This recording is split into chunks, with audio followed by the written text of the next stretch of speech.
off an old country road sits the Burrville Cider Mill. From its beginnings as a saw and grist mill over 200 years ago to its long history of its apple cider, the mill may be just as famous for the unexplained occurrences that have been witnessed inside. The cider mill was built in 1801. Story has it was commissioned by the government to be built into a sawmill so that they could start forming a village right here. So somewhere around the 1940s, Homer Reb turned this place into a retail cider mill. He built the press that we're still using today, that I think he still plays with at times. When the place is all locked up, we hear the press moving downstairs. We feel Homer's still here. He's still here. He's still playing with the tools. He's playing with the press. Somebody else is here too because somebody's smoking a cigar. It's been talked about for years that there's been things that have gone on. I say I've seen them, heard them, smelled them, and felt them. I saw him from the knees down one time in the retail store when I was by myself. He has been seen by other people too, so I'm not crazy. I've heard him. Several people have heard him walking around upstairs. I've smelled him because somebody smokes a cigar and we smell the smoke. And I felt him. I was at the sink one day and something touched my waist as if to move me aside because they wanted to be at the sink. Thinking it was my husband, I moved, turned around, nobody was there. We bought the cider mill in 1996. On the night before we were opening for business, our very first day of business, we had replaced the floor in the kitchen. I was on my hands and knees after dark, by myself in the kitchen, putting a sealer on the floor, scared to death because I had heard the place was haunted. After a while, I just told myself and stood up and told the ghost, I can't afford to be scared. I don't have time for it. I have to be here every day. I can't be scared. And if there's a ghost really here, you don't have the right to scare me either. We can both be here, but you don't have the right to scare me. I didn't want to scare the ghost away. They have, like I said, they have a right to be here too, and I have a right to be here, but let's get along. When we're pressing cider, we have a gentleman that we hire that stands at a table that is probably 3 to 4 foot long and only maybe 2 foot wide. He stands there and sorts the apples. The apples are on rollers. They roll past him, and anything that he wouldn't eat, he throws away.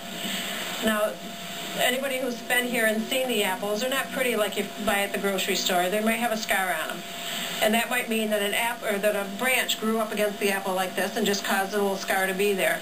The guy that was working for us didn't believe in ghosts. He's sorting the apples. He happened to notice that some of the apples had the scars that were shaped like letters. On the same table, at the same time, he found these apples. One had a scar on it that was just a straight line, looked like the letter I. Another one had a scar that looked like the letter C. Another apple had a scar that looked like the letter U. And another apple had a scar that looked like a skull. The boy that was doing the sorting that day had a black sweatshirt on with a white skull shape on the front of the sweatshirt.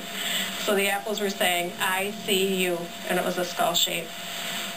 Well, there's two ghosts, two of the main ghosts are Homer, who was one of the owners of the mill, and one called Captain Burr, who was allegedly a pirate.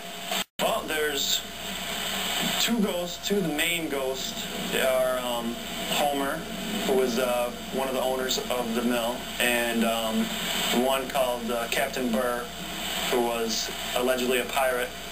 This is a K2 meter, but instead of having a digital readout, it has lights that'll light up. The stronger the electromagnetic field, the more lights will light up. We had some results with the K2 meter. We had stationary, and we had a video camera watching the K2 meter for approximately 45 minutes. There was a time when I walked by the meter itself, and I noticed the lights light up, and with a spike all the way to the highest reading. Yeah. Do that again. Thank you. And we were up here for another 15 to 20 minutes, and that was the only one time that it happened. Could be a coincidence, but it seemed, it was pretty interesting to us that it was basically on command. When I asked it to do it, it happened. On video, we caught a couple of things in the kitchen area. There's a roll of paper towels in the same kitchen area. You can see very slightly the roll move, and the paper towels unroll themselves to about 3 sheets long. And there's nobody in the room, there's no breeze. We've tried to recreate it, you know, with wind by walking by it, and the paper towels don't actually move. I think the most common thing that we have are what's called the EVP, electronic voice phenomenon. That's where if you have an audio recorder and you pick up a voice or sounds that you can't hear with your ear at the time, but when you play back, you can hear it on the tape or on the digital recorder. Then we have a couple of those that we had here during our investigation. One up here in the attic. You know what, that might help someone manifest, who knows? We could see.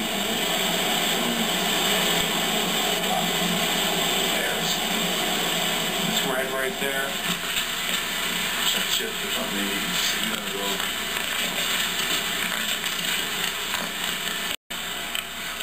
Any of the things that have happened are not scary. There's nothing to be afraid of when you come up here because they're not scary. It's almost an afterthought. When things happen, it's like, hey, I think that might have been a ghost. You know, I think that might have been something that wasn't really supposed to happen. It's never scared any of us, and I think it's because I had said back on the first day, you don't have the right to scare us. You can be here, but you don't have the right to scare us. Even my little grandchildren, you know, something happens, they'll say, Homer, hi, you know, they just greet them. They're fine with it.